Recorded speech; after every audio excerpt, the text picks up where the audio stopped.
crossing. I will always speed walk across the street while checking both directions every 2 seconds. I think part of the reason why I'm afraid is because when I was little, my mom told me the way cars were made, drivers wouldn't see little kids at all. Which I want to call bullcrap on that, Mom, unless you're driving like a monster truck. So whenever I would cross the street and see a car in the distance, I would have to run as fast as I possibly could. I didn't want to die. So I guess that fear stayed with me as I grew up. And I remember in high school, some kids would walk across the street without looking both ways. Not even a glance. They were just okay, yo, what is up, guys? SFISHFFA, and I'm just gonna be talking. I'm scared, guys. I'm going in middle school next year. I mean, I'm already in 6th grade, but my elementary school goes up to 6. I do everything on Monday. I think it's Monday or Tuesday, yeah. But I've been with most of my friends, especially Sink. I've been with Sink, Sarah Obadiran, for the longest time. I used to date Sarah. That was in kindergarten. So I don't think it really counts. Well, they already have 17? Okay.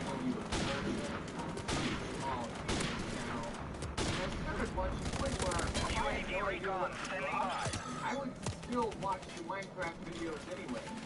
And I'll promise you right now that I watch the Captain Sparkle's Monday. Okay. I talk to my dog. Or rather, I talk for my dog. I give my pets certain voices, and I talk to them in my voice, and then respond for them in their voice. And for some reason, they're pretty mean to me. I have 2 dogs, and they both make an appearance in this comic. This one is Poppy. And this one, Georgie. So a normal thing for me to do is... You're in my spot, Poppy. I know. Can you move? No. But I was sitting there first. Well, I'm getting hurt now, so why are you trying to play with The dog has no idea what's going on. I created this scenario now where I'm sad and sitting on the floor to watch my movie. Only me and my sister know that I do this. I don't know what I tell someone that just walked in on me and saw me. Hey, I won. Now I guess everyone.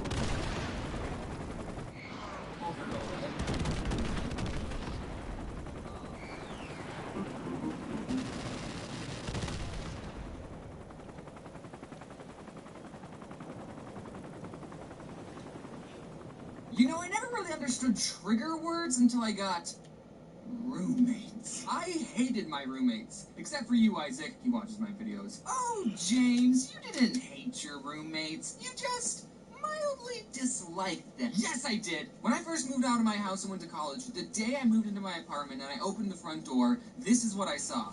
Keep in mind all the buildup that has gone into this moment. First, I had to get accepted into the school, then pick my major and classes. Then I had to find an apartment close to the school and get everything set up there. Then I had to pack everything up into a suitcase, kiss my dogs goodbye, and then be all on my own for the very first time. I opened the door to where I'd be living for the next 8 months, and this is what I see. Someone sleeping on a couch. He was wearing some bright basketball uniform. The TV is on. There's a Halo 5 poster hanging on the wall. The sink, counter, and table is full of dirty dishes. There's a big industrial-sized trash can that is overflowing. Inside the fridge, there is an empty box of Dr. Pepper, a bottle of ketchup, and a jumbo Costco-sized pack of hot dogs. Where did all these dishes come from? Fun fact, those hot dogs were still in the fridge when I left. But the worst thing that was there was about 1 million basketball cards just lying on the floor. I'm not even exaggerating, here's proof. Okay, so I got a single room because I brought all my drawing stuff, and I would feel bad if I shared a room with someone and he had to deal with all my drawing stuff being there, and also I wanted to be alone. Looking back, I'm so glad I got a single room because that room couldn't even fit myself. Literally, I could stand in the middle of the room, hold my hands out, and without moving my feet, I could touch the walls of the room. Maybe just some long arms out. I mean, I could settle for a small bedroom, but what made living there so horrible were the roommates. What I didn't realize is that these boys also got raped.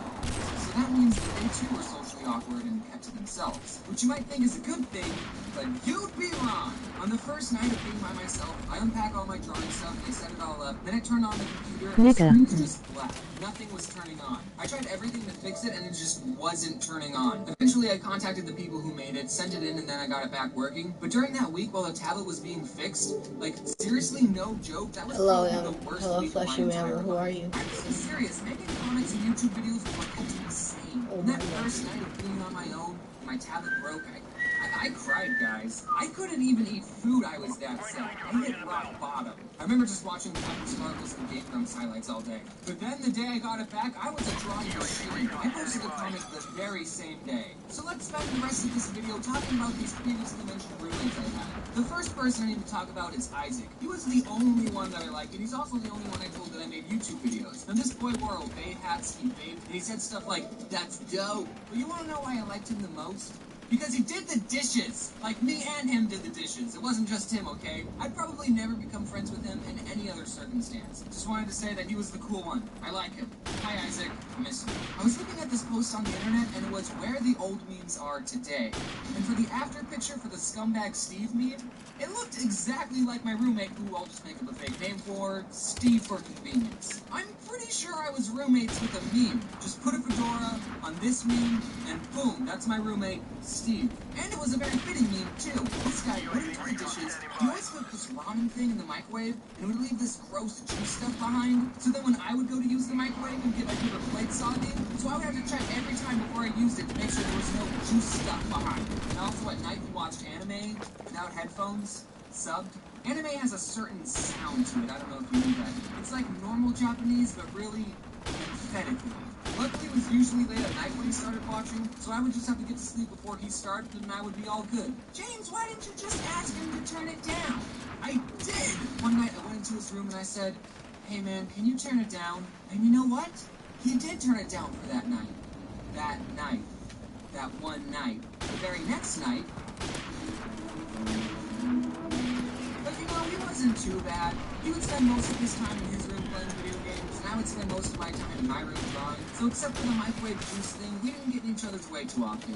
Here's actually a funny story. When I was filming the part in the vegan video when I crumpled up Oreos over Reese's Puffs, Steve walked into the kitchen and he saw me filming this sugary vegan concoction, and I just said to him, "Don't ask." Okay, so here's the roommate that I hated the most. His fake name will be Hunter. He was the one asleep on the couch when I first walked in, and he was the one who had collected all those billions of basketball cards. Just basketball cards, and he kept them all in the front room. What's the point of having sports cards when you can't even play with them? I mean, I spend money on Magic the Gathering cards, but that's because it's an actual game that you can play with friends. What do you do with sports cards? I mean, I guess you can leave them in the front room of your apartment. Maybe one day your roommate might make a video about it, though. He left his Mountain Dew bottles on the floor, he farted in public, he'd always complain that Steve didn't do the dishes, but he wouldn't do the dishes either. One time I was tired of doing everyone's dirty dishes, so I bought a big stack of paper plates for everyone to use, but Hunter took the paper plates to a party without even asking. So he's coming to live here. What? So this boy wants to bring a dog in an already very small, cramped apartment. I couldn't believe this. The dog's name was Snoopy, and I loved him. Hunter would put him in his kennel at night, but one night I was like, "Hey, Hunter, Snoopy can stay with me if you want." And then, boom, from that day forth, I was the one taking care of Snoopy. Snoopy would now sleep in my room. I would be the one who took him out for walks, and I fed him slices of lunch meat. What was great was that when I would go into the kitchen and Hunter would be watching TV, he would call for Snoopy. "Snoopy! Snoops! Snoops!" But he wouldn't come. This dog would follow me everywhere. And then one day Hunter said, "Hey, do you just want to have Snoopy? I was going to get rid of him." And then I said I would take him. And then later that same week, Hunter moved out. He took all the toilet paper, too. He basically gave me a dog. And of course, I loved that dog. But we lived in such a small space, and I was always busy with school and drawing. I knew these weren't the best conditions for a dog to live in, and I'm pretty sure my apartment didn't even allow pets. So I asked people I knew if they wanted Snoopy, and my grandma got one of her friends to take care of him. So I dropped Snoopy off, and I've never seen him since. And that's it, the end. There was another roommate who I didn't even mention. He always worked a lot, so I didn't really see him too much. He had an electrical toothbrush, and I think since I was already mad at my roommates, when I would be trying to go to sleep and he would start brushing his teeth, I would hear the electrical toothbrush going, and I would just start shaking with anger, like, just use the normal toothbrush. Also, I want to thank you all for 1 million subscribers. I mean, as I'm recording this, I don't have 1 million just yet, but hey, when this comes out, maybe I'll have 1 million, who knows? I'm counting my chickens before they hatch, and there could be another YouTube I like purge. that. The next video will probably be the million one, so cool. Okay, thanks for watching. Wear your seatbelts unless you're my roommates.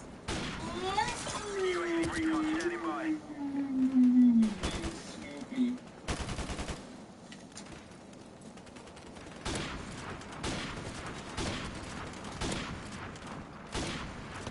I know Grade A Under A already made a video about this, but shut up, okay? He wasn't the only person to ever be interviewed. Just because you talk about something doesn't mean no one else is allowed to talk about it. Now, I'm a young adult guy, so I only ever applied to fast food and retail jobs. And can I ask, why is there so much pressure to get a job when you're a teenager? As soon as I turned 16, my dad would always ask me, did you get a job yet? And I would hate it when I would apply to places online, and then my dad would tell me that I need to apply in person because that's better. They need to see my sparkling, responsible face. But then 99% of the time, I would walk in and ask some other teenager where I could apply, and they would just look at me and say, you can apply online, dude. And just so you know, I got a job at Subway that I applied for online, Dad. But okay, 666. It is important to get a job at that age so you can save up for college. I thought that's what people got fast food jobs for, but only one other person I worked with was planning on going to college. But even though you won't be able to afford college at a minimum wage job, every penny helps, because college is important.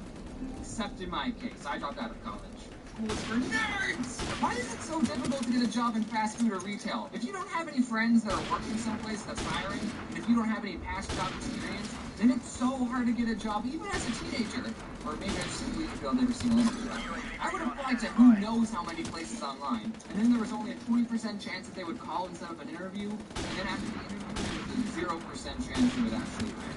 Can we talk about those insulting personality quizzes they make you take? Like, how are places supposed to know how good of a worker you are from a quiz? When I first started applying to places, I answered those questions truthfully. But then when I was getting desperate, I just answered strongly agree or strongly disagree. My opinions were never somewhat.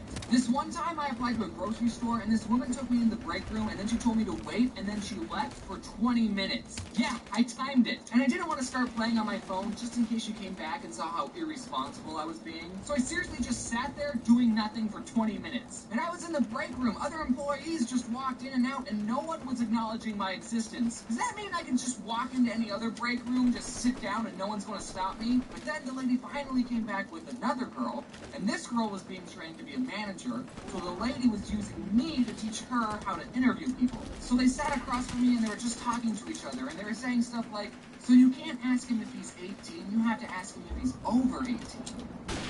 Are you over 18? No. Okay, so you're gonna check the not hire box right there. I applied to a Chipotle and I freaking got an interview, right? They didn't hire me, obviously. But then I applied to a different Chipotle and I got an interview there too. And apparently the other Chipotle snitched on me because I get to this Chipotle and the lady there asks me, did you already apply here? And I told her I got an interview at a different Chipotle, and she sits me down and starts telling me about how Chipotle is looking for a certain type of person working for them. But all I heard was, get out of this store, you stupid, stupid boy. What makes you think I would ever hire you? Certain type. Are you looking for a person who puts all the sour cream on one half of the burrito? Is that what you mean by certain type? Did you seem to have an excess amount of people of that certain type? Hashtag boycott Chipotle because it didn't hire James like 3 years ago. I was that certain type of person who worked at Subway because that's where I finally best employees that Subway ever had. I was always on time or 5 minutes late, no in between. I never called in last minute saying I needed someone to cover my shift. In fact, I think I covered the most shifts. Whenever I closed with another person, the manager would usually complain about the work the other person did. So all those places that didn't hire me, you missed out. So this next story happened after I got a job at Subway. I didn't want to work with sandwiches anymore, and didn't want to keep being paid minimum wage. So I actually like math, right? I'm pretty freaking smart. And hold on, I just need to say something. A lot of people ask me what I was going to major in college because they think I did something artsy, that's what they want to do. I actually majored in math education. That's right, I wanted to be a math teacher, not this artsy stuff. Ugh.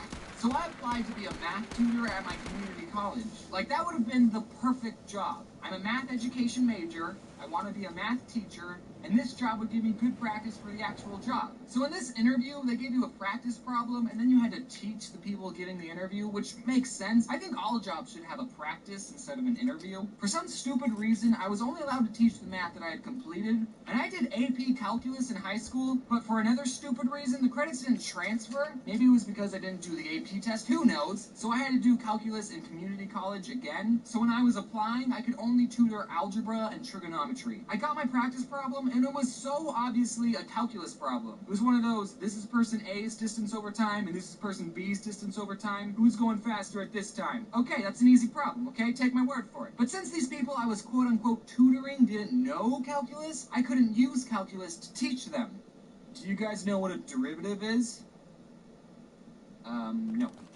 And I did my dang darndest best teaching them what calculus was, but then at the end, they told me that I did it wrong. Like, my answer was completely wrong. They said something like, oh, I was assuming they were going the same direction. I don't freaking know. And I felt super stupid and embarrassed. I told them, yeah, okay, I'll leave. And as I was walking to my car, I was doing the problem in my head, and I was like, no, I did it right. And then in the car, I even got out a piece of paper and did the problem again. No, I'm still right. So the whole time I was so bummed out. I totally blew that interview. They're not going to hire me. But then that night, I got a phone call and it was the people, and they told me, so we're talking about that problem with some of the calculus teachers, and they all agree that problem has some elements of calculus. So that leads me to believe that these three really didn't know what a derivative was, but then they told me they'd give me a second chance. Ooh, I was ecstatic.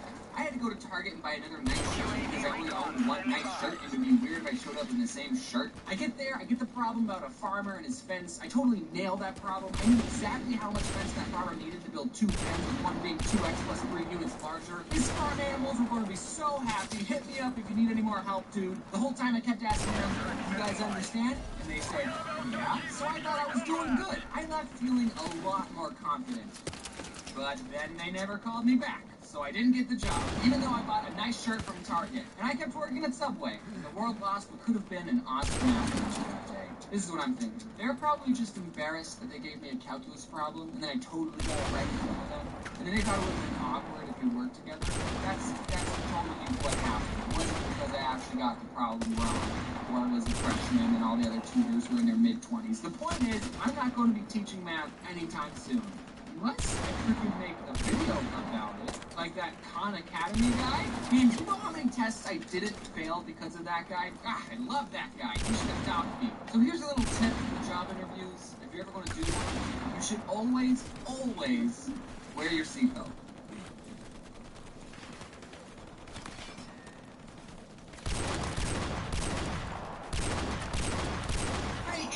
For the entirety of this video, I'm going to be calling this sport football and this sport soccer, okay? Well, blimey, mate, we got a cheeky bugger here. We do. We'll pick pop cheerio, we'll be sniffing wings and knockers. God save the queen. What did I just say? So, the theme of this video, sports. Either you love them or you hate them. Or you have some other criticism. Growing up, my family was never big on sports. We never watched any games on the telly. Sorry, I still got some British in me. And me and my dad never went out and played catch. He also never taught me how to shave. He was gone by it. We always talked about heaven. Okay, but I did play soccer for a couple of years when I was like 7. I was on the green team. Sports at that age aren't even like sports. It's just parents wanting you to go outside. Being a goalie on a soccer team when you're that age is super stressful. The whole team is counting on you. Even stopping a ball at the gym in the old court team is difficult.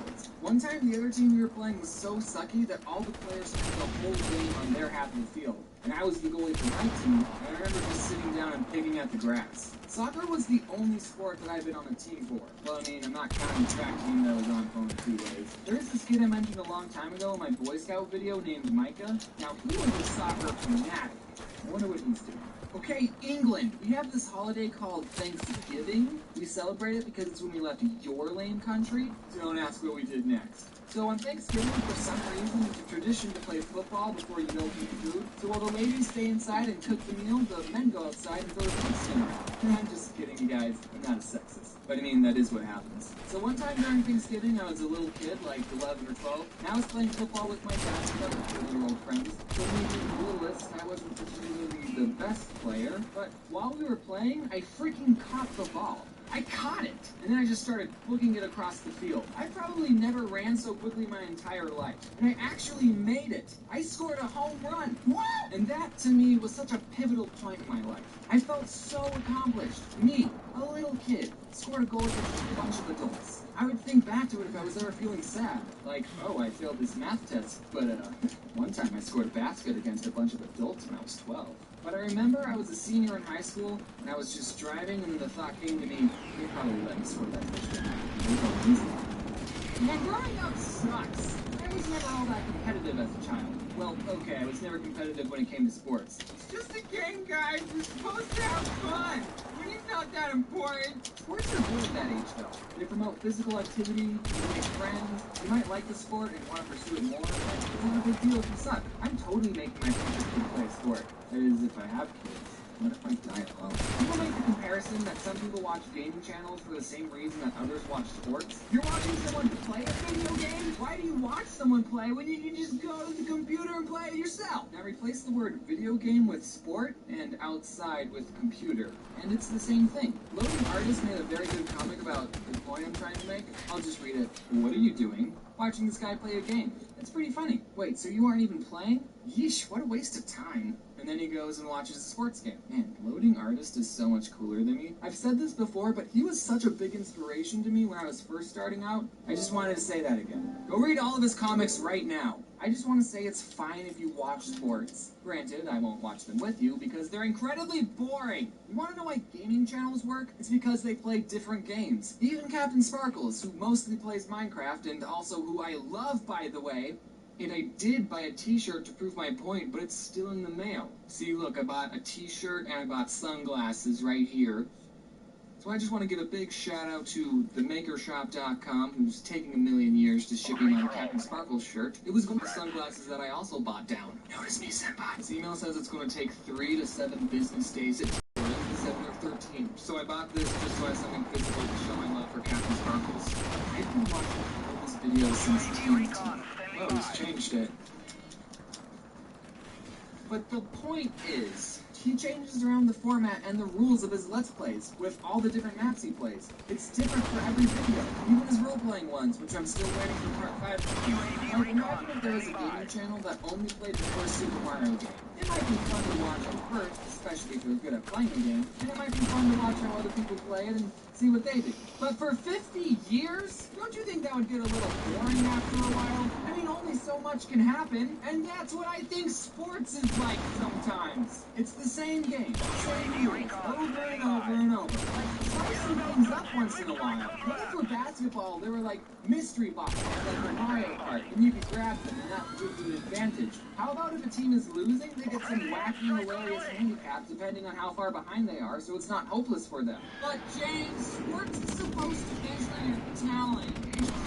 Whatever. It's boring to watch. I can understand if the teams are neck and neck and it comes down to one final play like what it does in every sports movie. That's why they have to use that plot device in all the sports movies to make it interesting. But a lot of times, sports aren't like that. Like if one team is leading by 50 points, why even bother watching the last 5 minutes of the game? I would rather watch any Air Bud movie than a sports game, because stuff actually happens in those movies, and they're different each time. And there's a Dr. Shoes in it. I just want to say for the record, if my kid grew up to be a professional athlete, then I'll watch sports. But only the games that they play in, and only the games that are interesting. Ugh, why is it socially acceptable to know everything about sports and dress up, but it's acceptable to dress up in fursuits and go to cons? You see, I don't think it's acceptable to do either of those things. You're both weird. But don't let me stop you. You do you.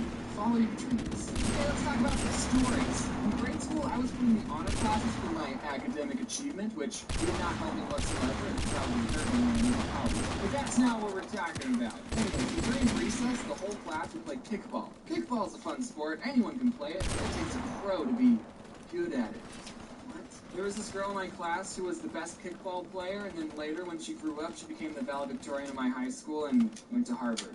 I'm proud of her. Also, my ginger friend Nick Jiggly, who I've mentioned before, he also got to speak during graduation. Actually, okay, so Nick had this thing where his hands would shake. I don't think it was Parkinson's. I actually emailed him about it, and he said, I asked a doctor, and he said it's just a mild tremor. Ha, so he's probably fine. But whenever he would give a presentation in front of the class, his hands would be shaking, and people would think, oh, he's nervous. But no, actually, he's the most extroverted and outgoing kid that I knew. Just out of condition. And that was a pretty long tangent. What are we talking about? Sports? Oh, yeah, kickball. Since everyone in the class was kind of already a nerd, I wasn't usually the last one to be picked on a team. I was usually the fourth or third to last. It's so nerve-wracking when the last five are still standing, and you think, don't let me be last, don't let me be last. And then you get picked, and it's like, ha! They think I'm better than you, which I'm not actually. One time, I think I was like 15 or something, and me and this big group of people went to a sports complex, and we were having fun, playing games, and running around, and then boom, a soccer ball just whacked me in the face. I got a bloody nose, and I couldn't stand up without toppling over for a few seconds. Then I went to the bathroom, freshened up. What sucked is that it was a girl that hit me. People make jokes like, oh, you got hit by a girl. It still hurt, okay? So I sat out for a couple of minutes, and until I stopped seeing flashing colors. Then, like the man that I am, I went back and played some more. And not 5 minutes go by when it happened again. Different person this time. But after the second time, I was completely out. I mean, I wasn't unconscious, but I couldn't get up. I remember my brother had to carry me out on his shoulder. So I didn't play any more soccer after that. I didn't play for a long time, actually. I don't think I even played soccer after that whole experience. So, thanks for watching. That was the video. I didn't even talk about how sports athletes are overpaid, but that's not really my here nor there to say that. Some people think that I'm probably overpaid. I would have had to do research to talk about the overpaid athletes. Teachers, they don't get paid. They get paid nothing. But I mean, it's kind of like supply and demand. I mean, I'm just talking out of my butt right now. Not everyone can throw a football. No. So yeah, thanks for watching. Remember to smash that video, smash that subscribe button, smash that comment bar, smash your girlfriend. And it was an assistant marker. That's what makes it. That's what makes me angry. That's what makes me steamy. James, you said you're gonna make a teacher's part 2. I didn't subscribe to fake news. I know. Don't worry, I'll do that next video. But right now we're doing this. So my friend Your Movie Sucks, great channel, over 500,000 subs, asked me and a bunch of other YouTubers if we could talk about a movie that scared us as a kid. Now, growing up, I wasn't allowed to watch scary movies. I remember one time my parents were watching a movie downstairs, and I went down to see what all the noises were about, and my mom said, oh no, honey, you can't watch this, it's too scary. And then years later, I learned that the movie they were watching was Jurassic Park. I think I could have handled it, Mom. I don't know if you could tell by the length of this video, but it's going to be pretty different than the videos that I usually post. But I think it's good to try out new things, and hopefully we'll all have a fun time listening to me talk about this movie, because, folks, I'm excited to share it with you. The movie that traumatized me most as a kid. That movie is, drum roll please, is, you already read the title, The Dark Crystal. Okay, so The Dark Crystal came out in 1982, 14 years before I was even born. This movie was made for a whole different generation of people. They're not even gonna, it's not gonna be the best montage, but I'm just, my family didn't own it on VHS, and I forget how old I was exactly. I just have to hit fillers, right? You know what I mean? Like things in the middle.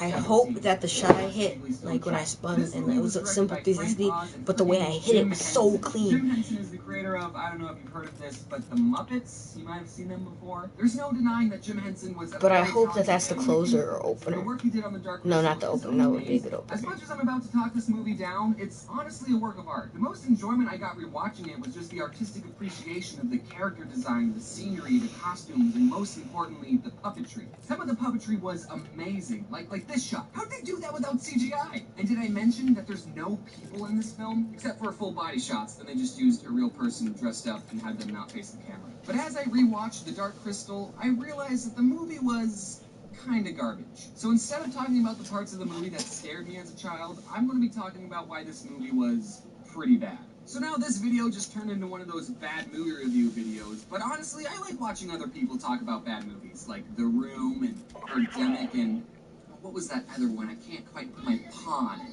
For this video, I ended up doing some research, something I don't normally do for videos, and oh man, is this rabbit hole deep. Jim Henson had a bunch of ideas for the world of The Dark Crystal, but wasn't able to fit all of his ideas into 90 minutes of film. And because he didn't explain the rules of the world well enough, the movie suffered. It felt unfinished and unstarted. Basically, the movie didn't leave me wanting more, it just left me thinking, wait, what? Some of you might be thinking, well, Jimmy, it's just a kid's movie. Kids are dumb. Why are you analyzing a kid's movie? Walterfifahd, one of the head artists of the movie, movie even said that when we finished the film, we knew that we had only seen a fragment of this other world. That fragment, yes. So even the creators of this movie felt that they left out a lot of stuff. So in 2012, a 3-part comic book was published to be as a prequel to the movie, and I bought and read all 3. And I will say that they did do a better job explaining the world that Jim Henson had in mind, but you shouldn't have to read a book before you see a movie. Especially since the books weren't available until after the movie came out. In the movie, stuff happens for no reason. Like in one scene, the main character, this is Jen, the main character, by the way. Get used to looking at this guy's face. I've done so much digging and research into this world that I'm completely desensitized by how weird this puppet is. If you think this puppet looks creepy, you should have seen some of his earlier designs. Just be thankful this is what you ended up with. So in this scene, Jen is trying to pick out which of the crystal shards is the right one that he needs for his quest. And what does he do to find the right one? That's right, he plays his flute, and then the red shard he needed just to close. Wouldn't you do that too if you were in the same situation? This movie doesn't explain why the crystal likes his music. It doesn't come up later. It just happens. That's basically this whole movie. Things happening slowly. So here we go, children. Hold my hand as I take you on a magical journey, but not too magical that it doesn't make sense. That is the Dark Crystal. The plot. It starts with the narrator telling us that there's this world and that it's dying. By the way, this world is named Thra. They don't mention it once in the movie, but in the prequels and in the Wikipedia article, they all called it Thra. Okay, correct. 2 new species were born. The cruel Skeksis, the bad guys, and the gentle Mystics, the good guys. And both species are dying. Now, I'm no biologist, but I think they're probably dying because there's no woman. That would wipe out a species pretty quickly, I think. Instead of having women, the Skeksis use the crystal to make them young again. Maybe. It's either the crystal or the sun. So do they learn to draw new light from the sun. Okay, so then what do you need the crystal for? Now we see the good creatures, the mystics, and with the mystics lives another creature called a gelfling. It's like an elfling, but with G. You may remember him from earlier. He's naked now, but meet your protagonist, Jen. This movie makes up so many words, just try and keep up. And the journey must begin. The journey of Jen. Okay, that's a little pretentious movie. Alright, let's tone it down a little. Then we see that the Emperor Skeksis is dying, oh no. And then we get the second scariest scene in the whole movie. Yeah, we're not even 15 minutes in and we're at the part that gave me nightmares. Then the mystic that's basically Jen's dad is also dying, and he tells Jen that he needs to find the cracked piece of the crystal, the shard, and then he just needs to plop that sucker back in the crystal where it belongs. And then boom boom, the world is saved. Again, they don't explain why doing this would save the world. Like, they could have at least tried to make something up, like once the crystal is fixed, a woman will appear. Jen's dad tells him to follow the greater sun for a day to the home of Ogra. Now, I'm no astronomer, but I think following the sun for a day would just make you go in a circle. What am I supposed to do when it's noon? Now, the Skeksis, they're like, oh, well, dang it, guys. Who's going to be our new emperor? This Skeksis named Chamberlain. It's time to make my move. Who is my second favorite character in this whole movie, thinks that he should be emperor. I mean, who wouldn't want to be emperor of, like, 8 other bird monsters? The way that you can remember that this Skeksis is Chamberlain is that every time he's on camera, he says this.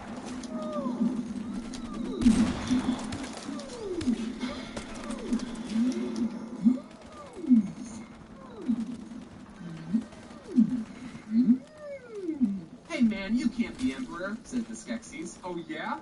Fight me for it, replied Chamberlain. Since these 2 are puppets and don't have lower bodies, they can't actually fight each other, which is super disappointing. So instead, the 2 have a competition to see who can hit a rock the hardest. Because that's how you tell who's fit to lead. You can't have someone be your emperor when they can't even hit a rock that hard. Anyway, Chamberlain loses, and all the other Skeksis banish him and rip up his clothes.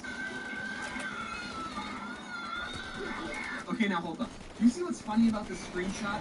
This Skeksis is wearing glasses, meaning in this universe optometrists exist, and this Skeksis had to go to an eye exam to get his prescription. You like number 1 or number 2? Does anyone else think that's funny? No? Alright. Anyway, after the Skeksis banish Chamberlain, they see in the crystal that there's this gelfling just walking around. Man, I didn't know the crystal could snitch like that. So they send out these crab monsters to get him. And by the way, those crab monsters are called Garthams, and they are created by this handsome Skeksis. You'd know that if you read the Wikipedia article. Anyway, back to Jen. What's he up to? Ready to go alone. Alright? Alone. took you long enough. Jen is supposed to follow the sun to Agura's house. Agura's? He runs into her, and she's this old hag who tells him that the 3 suns are going to line up soon, and when that happens, the world might end. Or it will begin. She doesn't know. I know because I've already seen this movie. She also, for some reason, has a box of crystals. One of them is the shard that Jen is looking for, but she doesn't know which.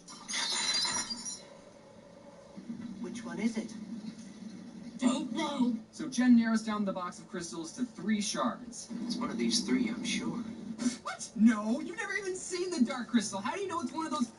Whatever, okay, I can roll with this. Then, if you remember, Jen gets the idea to play his flute at the shard, and then the correct shard just glows for some reason. Why does the crystal react to flute music? That's not a thing. Crystals don't have ears. Now, when you create a fantasy world, you can't explain everything. Sometimes the answer is just, oh, it's magic. In Frozen, they don't explain how Elsa got her ice powers. She was just born with it, okay? It's magic. And the audience is all okay with it, as long as they don't take it too far. But this movie just tries to pull off so much stuff that doesn't make sense. There's a line, and this movie crosses it multiple times. Then the crab people attack Agura's house, and escapes the shard. Boom, next day. Okay, I know I've been talking bad about this movie, but the amount of detail in this forest scene is pretty amazing. I mean, it's not doing anything to drive the plot forward, but I just think it's cool to look at. Anyway, back to review mode. Jen falls in the mud, what an idiot, and then he meets up with the... Oh, jeez, that's a girl! That's a girl! So there's a girl gelfling now. Her name is Kira. I'll take a potato chip and eat it. She's speaking gibberish. And then for some unexplained, unimportant reason, when they touch hands, they share memories. I mean, I don't know exactly what happens when you touch hands with another woman. I'm not entirely sure, but I don't think that's supposed to happen. What's happening?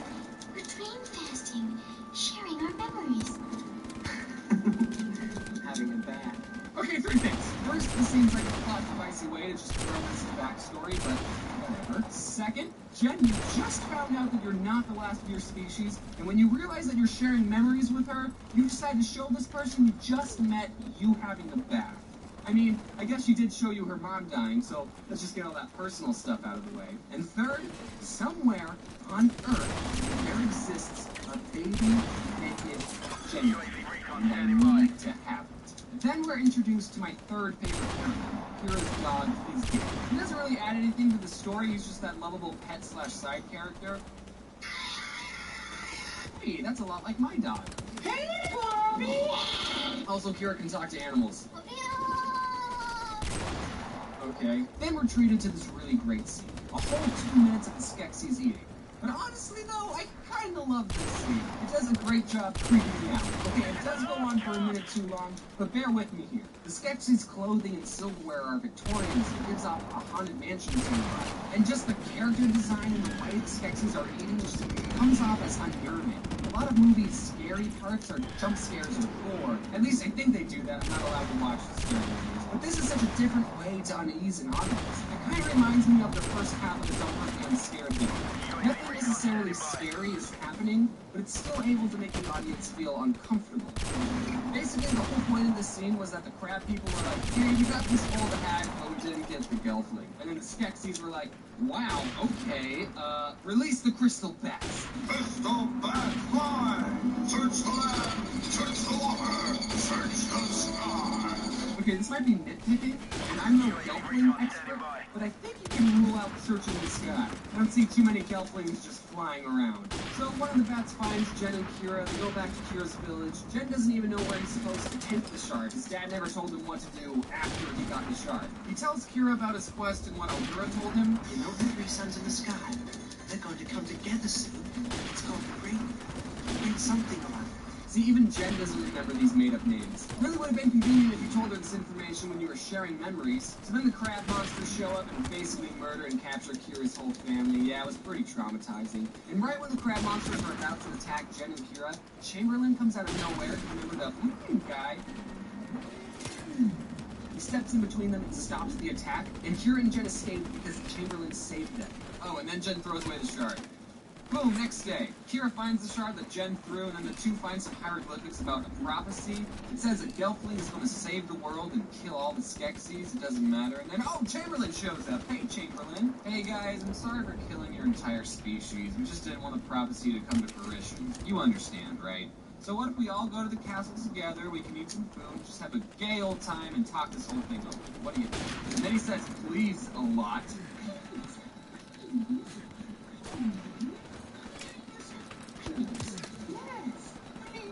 How can you say no to this lovable guy? He just got kicked out of the Skeksis Club, he's all alone, he just saved you from some crab monsters, and he did say please a lot. I'm just saying, if I was Jen, I totally would have trusted Chamberlain 100%. But instead, Jen just stares at him blankly, and then Kira ruins everything and tells Jen not to trust him, and then they run away. Wait! Please make peace! Yeah, that might have been the right call. So then, for some reason, Kira knows where the castle is, and since she can talk to animals, she calls up these things called landstriders. They're just a person walking on 4 stilts, and they ride the landstriders all the way to the castle. I have a lot of problems with this next scene. So one of the Skeksis takes a podling that they just captured, locks it into a chair, and tells the podling that they're going to suck its essence away and make it a slave. It won't hurt. We just want to drain your living essence. Then you can be the same as the other podlings here. A slave. You know, the podlings don't speak English. They speak a whole different language.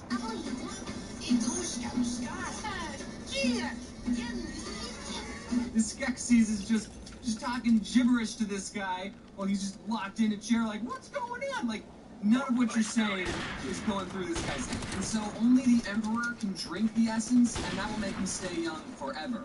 So what do you need the sun for? And also, what killed the last Skeksis? Looked like old age to me. Yeah, that's cool and all, but we get the most terrifying scene in the whole movie. That's right, this is the winner. You gave me the most nightmare scene. You win $1 million.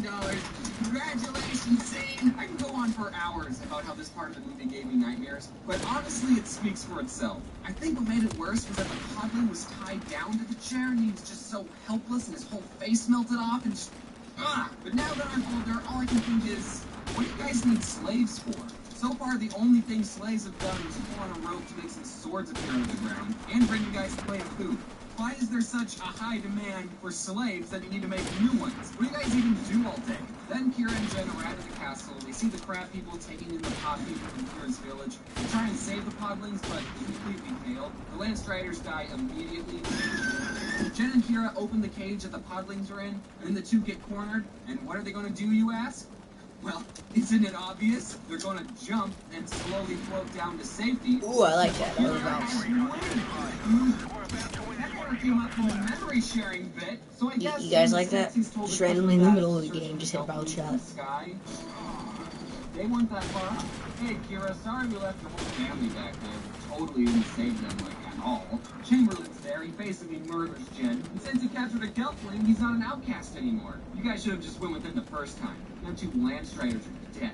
Kira goes into the slave group, and as a kid, I was already so traumatized the first time seeing a podling get turned into a slave, and now seeing Kira getting her essence taken away, I lost my mind. Oh, shoot! Kira's getting turned into a slave! Luckily, remember the old Hagathura? She's like, yo, you can talk to animals, just ask them to help you. Oh, okay. She breaks free, and the animals push the Skeksis that was in the room down this pit, and that kills them. Leading up to this point, it's hinted that the Skeksis and the Mystics are, like, connected. When something happens to a Skeksis, there's a Mystic counterpart that experiences the same thing. So when this Skeksis died, there was a Mystic just walking around that just... and none of the other Mystics react. Yeah, that happens. Then we see that the Mystics can control the crab monsters. I'm guessing it's because they're connected to the Skeksis, who also can control the crab monsters. So having a Mystic go with Jen on his journey in the first place would have been super helpful back when Kira's village was getting raided. Alright, let's just wrap this up. Mystic dies, Jen's not really dead. He finds the Dark Crystal, he jumps to it, and then drops the shard. Kira has to throw the shard back to Jen, but while she's doing that, she gets murdered. I said spoiler warning, right? And then Jen plops that sucker back into the crystal. The castle crumbles around everyone and the world is safe. But first, the Skeksis and the Mystics walk into each other because they're connected, remember? They become one again, and are you ready for this? They walk into each other, and they turn into tree aliens. I'm not even joking. According to the prequels, these things are actually aliens. This is what the whole movie's been building up to. The bad guys are just one half of a schizophrenic alien tree person, and if you read the prequels, you'd know that. Is this supposed to be a plot twist? Because to me, it just seems like a plot is doing whatever it wants. So much weird, unexplained stuff has already happened in this movie, so at this point, I don't even care. By the way, Kira and Fizzgate don't actually die. This is a kid's movie after all, and the world is saved even though there's only like 3 people who inhabit it now. The end. So that was the movie. Want to know something funny? I've already used more words in this video than there were words in the entire movie. Also, I need to ask, Jen was supposedly the chosen one. At this time, Jen is the chosen one. But I would make the argument that Kira should have been the chosen one. Let me go down my list. She saved Jen from the mud. She sniped a crystal bat out of the sky. When the crab monsters attacked, she had to tell Jen to run. She found the shard on the ground after Jen threw it. She tells Jen not to trust Chamberlain. She knew where the castle was and got the Landstriders to take them there. She used her wings to float Jen down to safety. She was able to get out of being turned into a slave by herself. And she threw the shard back to Jen after his butterfingers dropped it. And how does she get rewarded? By getting stabbed. All Jen did was play a flute out of magic rock. This guy's a doofus. Who chose Jen to be the chosen one? Bad choice. Now, I've said who my second and third favorite character in this movie is, but who's my favorite character? There's only like 3 other characters to choose from, so who could it be? Well, ladies and gentlemen, my favorite character isn't in this movie. My favorite character of the Dark Crystal universe is Rayunit, Agura's son. Okay, I know I just finished the movie, but let me talk about the prequel comics for a minute. Remember Agura, the old lady? Well, turns out she's an immortal being and has been around since the creation of this world. Alright, and one day a meteor hits the planet, and she, like anyone else would do, gives life to it. And out pops Rayunit. And he's basically the main character of the prequel books, and is also technically an alien. I like him because he's the only one who questions what's going on. He asks the same questions I'm asking. So he's my favorite, he's the only character I ever wanted to cosplay. If they ever make the prequels into a movie, I call dibs on playing Rayunit. That's how it works. I call dibs on playing this character. I just show up to auditions and I'm like, I actually called dibs, so... Also, in the second book, Agura and her son are having a moment, and Rayunit says, "Will you remember me, Mother? After all the harm I caused? I will never forget you, child." Well, you didn't really seem to remember him in the movie. Also, if there's any producers watching, that was my audition just now to play Rayunit. Would I recommend you watch The Dark Crystal? Well, I did just spoil the whole thing, so no, it would be a waste of time at this point. But if I was talking to someone who hasn't watched this video, then yeah, I would recommend it. Even with all of its flaws, I still think it's a creative film, and I don't know, maybe it wasn't much out of that. Maybe I was desensitized doing all this research, but I also enjoyed the prequel comic books. After all, my favorite characters in there. Also a manga that was made, Legends of the Dark Crystal, and it's supposed to take place in between these books and the movie. So these books don't even bridge the gap between the start of it's still on a cliffhanger. These books still on a cliffhanger. Speaking of me, there were plans to make a sequel to The Dark Crystal, another movie, but the film ended up getting canceled. But a 12-part comic series is being produced by Boom Studios, and it's not even completed yet. They're only on like the second installment. This is recent, you guys, so now is a great time to get into The Dark Crystal. Like I said, I think The Dark Crystal is a creative story. Jim Henson really bit off more than he could chew making this movie. But seeing how many comics have been made to tell this story, maybe The Dark Crystal was told better through comics, but not with limitations of puppets in the 80s. Anyway, that's just what I thought about the movie. If you're hearing this, that means you made it. This video, as of right now, is the longest video on this channel. I hope I was able to keep you entertained for such a long time. Be sure to check out all the other YouTubers who participated in this collab thing. I don't know why I agreed to do this. How do you guys make such long videos and not hate yourself? Just making this video took a part of my soul. I'm recording this end card after I finished editing it all, and I'm just leaning on the wall of my closet. I just want it to be done. I need to thank my friend Ginger Pale, who just went above and beyond and colored a lot of the pictures. So that's why some of the pictures looked better than the ones that I usually drew. Shut up. Like, I would just tell him, hey, draw this, and then he would just do it. What? If it wasn't for him, this video would have come out like a day later. He put off working on his own video so he could help me, so everyone go thank Ginger Pale. And I bought a Chamberlain Funko Pop, because he's my favorite.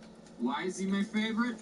I don't have to explain anything to you. On my Imgur account, I made a comment a year ago that's just a reference to the Dark Crystal, and you should all upvote it. So just wear your seatbelt.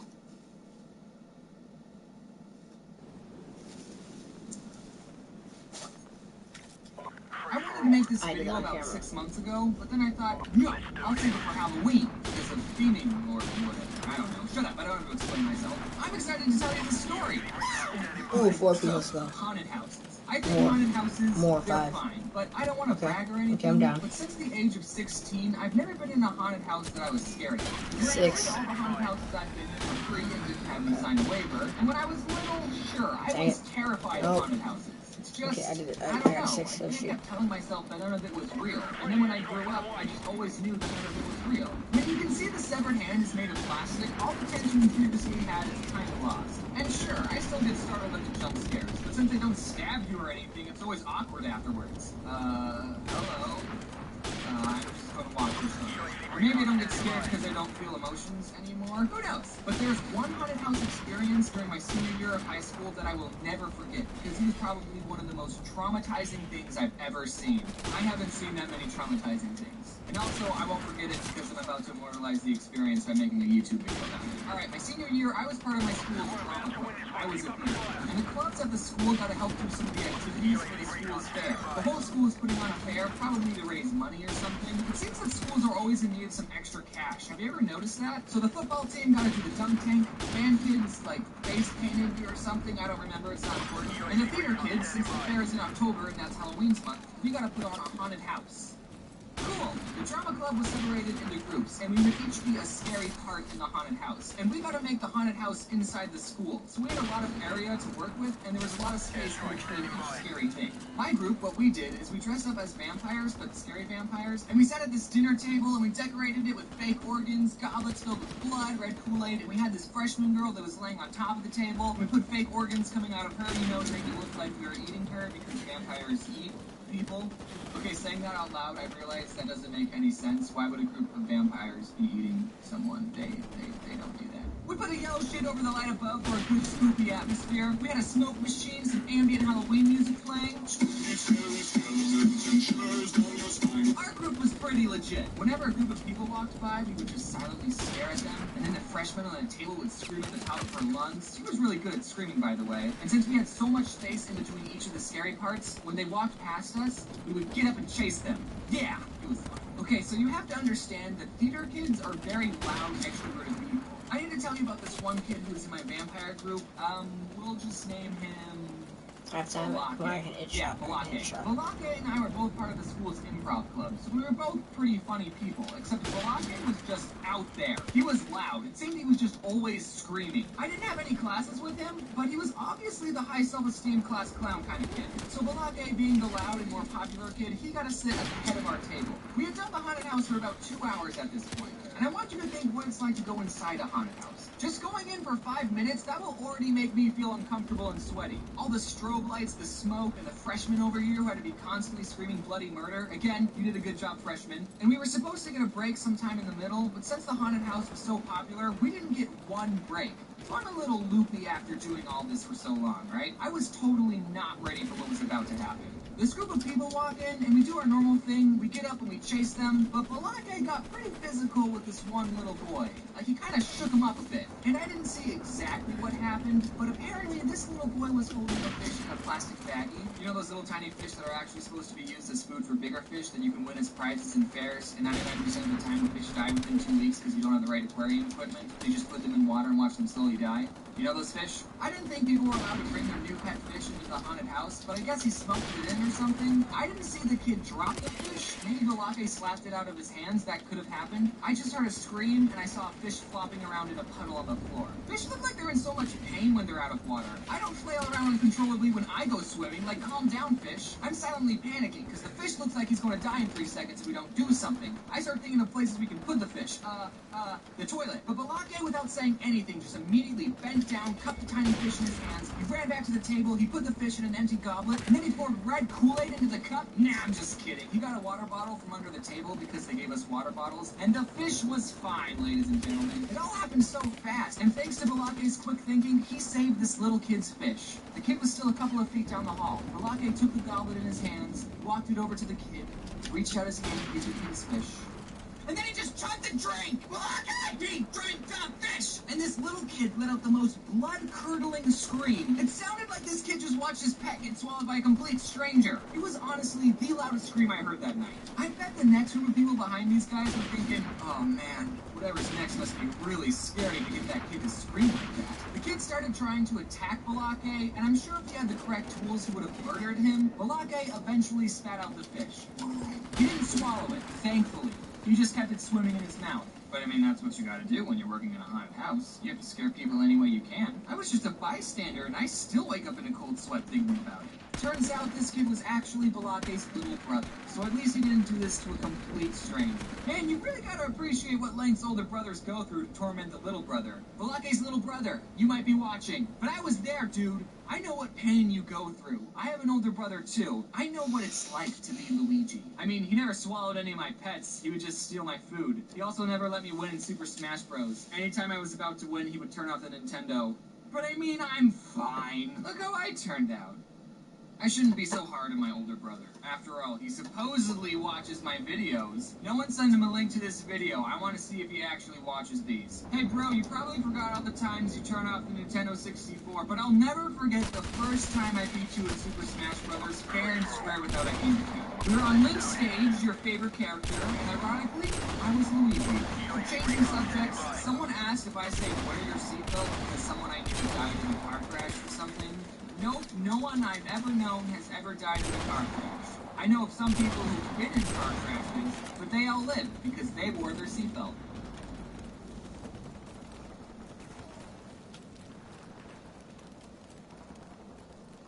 So originally I was going to make a video talking about Boy Scouts because I was a Boy Scout, but then as I was writing the script I thought about all the fun things I did as a Cub Scout. So here we are. Cub Scouts is something you can do before you're old enough to be a Boy Scout. It's not required to be a Cub Scout to be a Boy Scout. It's just if you're up to it or if your parents signed you up, you can do it. Now you're already pretty young when you can start doing Boy Scouts. It's why it's called Boy Scouts, not Man Scouts. You can start doing Cub Scouts when you're 7. At what point does it just become babysitting in uniform? So all you people watching over the age of 7, let me tell you what you missed out on. Unlike Boy Scouts that wear a tan uniform, Cub Scouts wear a dark blue uniform. Now there are 4 ranks to the Cub Scouts. There were some requirements you had to do to go up the ranks, but if you went to the meetings every week, you'd be fine. You didn't have to do anything on your own time. And even if you did all the requirements in the rank, you still had to be in the rank for at least a year. So basically the ranks were based on your age. When you were 7 years old in 1st grade, you were a Tiger Scout. 2nd graders were the Wolf Scouts, the 3rd graders were the Bear Scouts, and the 4th graders, aka the really cool ones because you're the oldest. Actually, before I tell you, just guess what the mascot for the 4th and final rank of Cub Scouts is. Leave your guesses in the comment box below. Just kidding, don't do that, I don't care. We have a tiger, a wolf, and a bear. What animal is included in all 3 of those? I'll tell you. Nothing. And that was the mascot. There was no mascot. Welcome to the real world, 4th graders. There's no such thing as cartoon anthropomorphic animals. So if you did guess anything in the comments, you were wrong. I told you not to guess. The 4th and final rank of Cub Scouts was called Weebelows. Weebelows.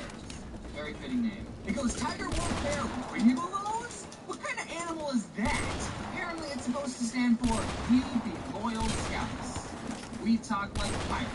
Don't worry, Cub Scouts, I'll make you a mascot for the Weebelows. Here, it's a made-up animal for a made-up word. Use it however you like. The Wikipedia page also talked about a bobcat badge, but I don't remember doing that, so that's whatever, sound important. I can't even remember what we did as Cub Scouts. We would just meet at some person's house. I think it was one of the kids' moms, and she just had some activity for us to do outside, and we would just play. My mom told me that she was my scout leader for a year, but I don't remember that. I do remember we talked about bike safety. I remember I fell off my bike a lot. I still got the award though. Each rank had a handbook that said what activities you would do. I looked on Google for pictures of the handbook, and I found these books with pretty serious, tough covers. And I was shocked because the handbooks I grew up with had the mascots on them, and I liked it. The old books were cute and had pictures. You're not trying to get rid of the mascots, are you, Cub Scouts? I think it's funny that each mascot gets progressively unhealthier, which is why my Weevilo mascot looks the way it does. And I think I might be suppressing this memory, but every time we went up a rank, there would be this award ceremony thrown by the leaders, and I think we metaphorically drank the blood of the mascot. I mean, it was really just fruit juice, but... hey TJ, do you remember Cub Scouts? Did we, whenever we went up the ranks, did we metaphorically drink the blood of the mascot? I think that's just something our leaders did. Like, some leaders chose to do it, and ours did, but I don't think everyone did it. Oh, we had weird leaders. Yeah, I guess we did. Okay, bye TJ. So another thing we did as Cub Scouts was go to this thing called Cub Scout Day Camp. I don't know if it was just an Arizona thing, but I hated it. Cub Scout Day Camp took camping and made it unfun. And surprisingly, even as a 7 and 8-year-old, I loved camping. Really, James? Someone who sits in front of the computer all day drawing Pokemon? You like toughing it out and sleeping in the woods? Yes! Oh, yes! If you've never been camping, get on that! I'm talking about real camping, though, not this day camp. Cub Scout Day Camp was during the summer, an Arizona summer. And we would get up super early, like 8 o'clock, eat breakfast at home, and then meet the whole troop carpool for about 2 hours to camp. There were a bunch of other Cub Scout troops that met there too. It was a pretty big thing. You were supposed to pack your own lunch, and all the other boys had really cool lunches, like Lunchables and Go-Gurts, and ironically, Suapway. I was jealous of kids with Suapway sandwiches, and all my mom packed me was a peanut butter and jelly sandwich on wheat bread. So before the day even starts, I'm already in a bad mood. You start the day sitting in this big auditorium, but it's outside. The leaders would tell you to drink lots of water, and they actually gave all the troops a bag of water balloons, and they wanted us to throw them at each other because that would keep us moist and not die of heat stroke. The water balloons are stupid because 90% of the time they don't even break on impact. You're just beating some poor kid to death with a bag of water. Then you would separate into your troop, and there was a rotation of activities for you to do all day.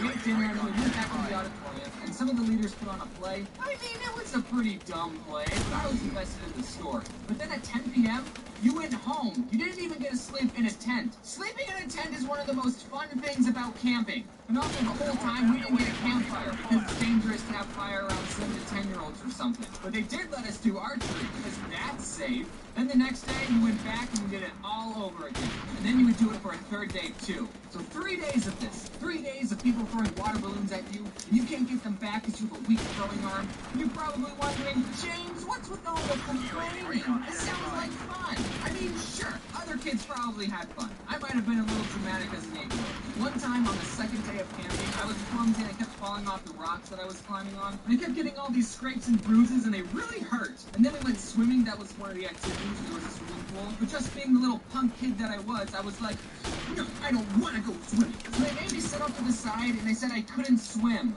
But then later I was like, I want to go swimming now.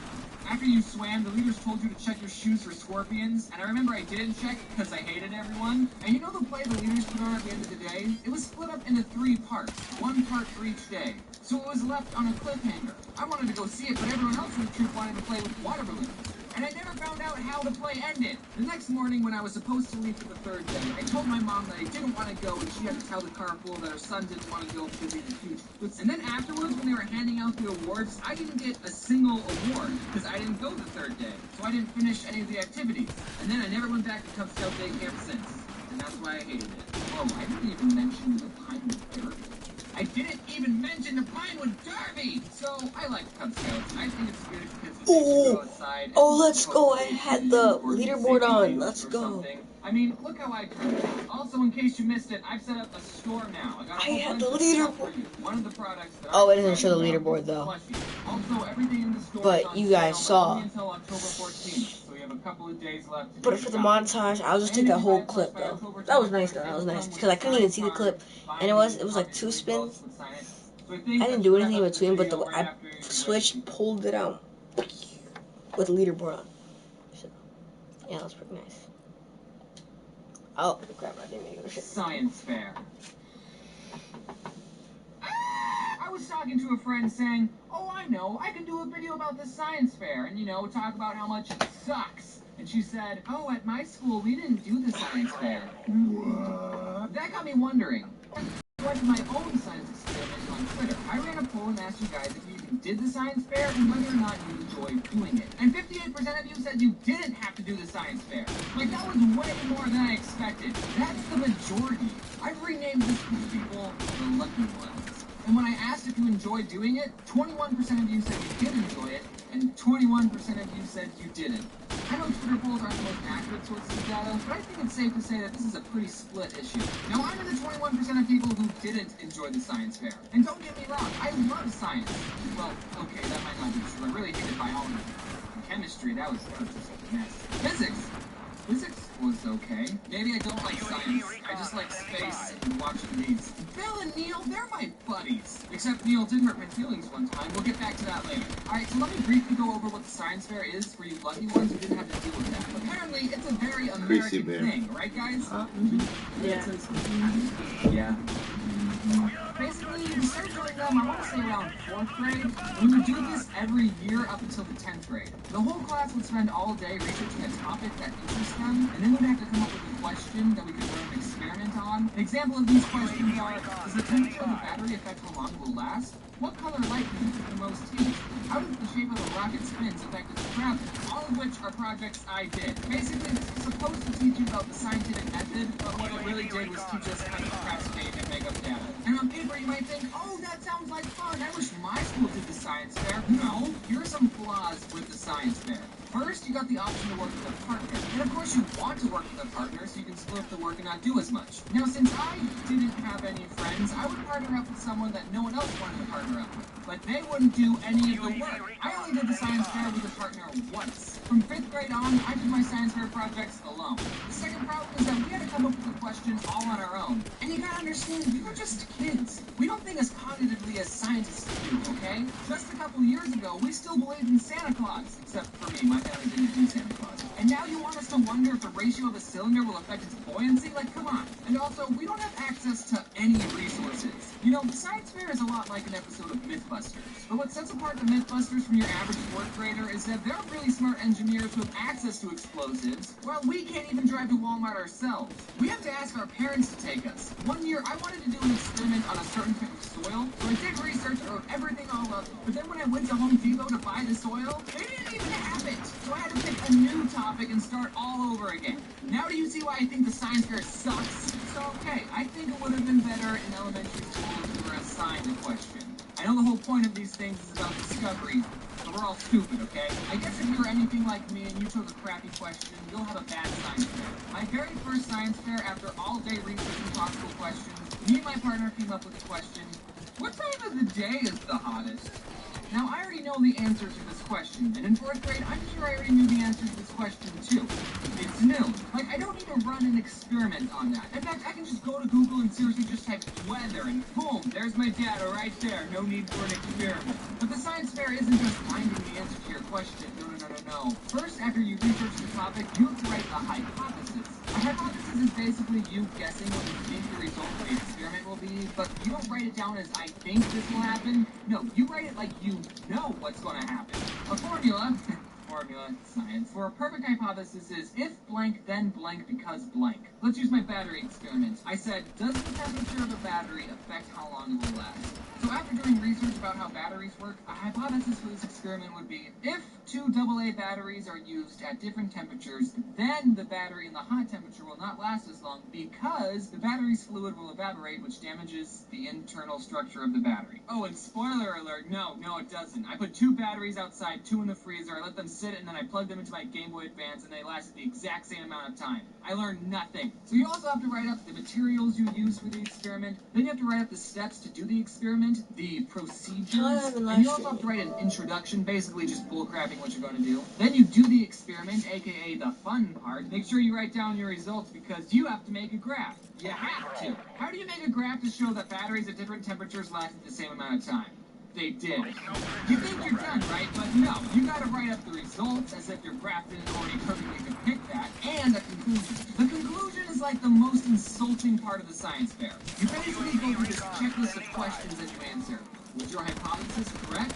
No, my hypothesis is not correct. What mistakes could you have made in your experiments? I don't know. Maybe I took the batteries out of the cold and hot and put them in a room temperature Game Boy, and in a couple of minutes it both went to room temperature. I don't know. How can others use this information you found? What do you mean? All the batteries lasted the same. I don't think anyone's going to put their batteries in their freezer to have literally no effect. Alright, and then you take everything you wrote, print it out, and then slap it onto a poster board. And everyone, and I mean everyone, would use construction paper as a border around the text to make the poster board feel aesthetic. I think the second most fun part of the science fair was choosing what border font you would use in your title. Oh, and by the way, the teachers told us to have a creative title to catch people's attention. Like, that was part of the assignment. We got graded on the title. Basically, they were telling us to create puns for a grade. If we were doing a project that's measuring plant growth, Ready, Set, Grow, that was a very popular choice. And then everyone took their poster boards and presented it for the whole class. Those were the 3 most boring days of science ever. Except for the day you presented. That was the most stressful day.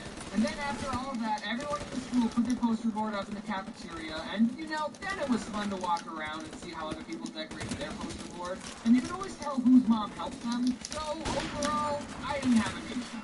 Those 21% of people who did enjoy it, I'm glad you liked it. But me and the other 21% of people think you're huge nerds. And when I asked that Twitter question, I had some people messaging me saying, yeah, I got 3rd place and all I had was a cup of dirt, ha ha ha ha. And that made me wonder, wait, it was a competition? So I think the key to a good science fair is to come up with a good question and also do a topic that you actually enjoy. One science fair, I did an experiment on rockets, and I had a blast. That would have been a good title. But for another year, I did What Color Light Is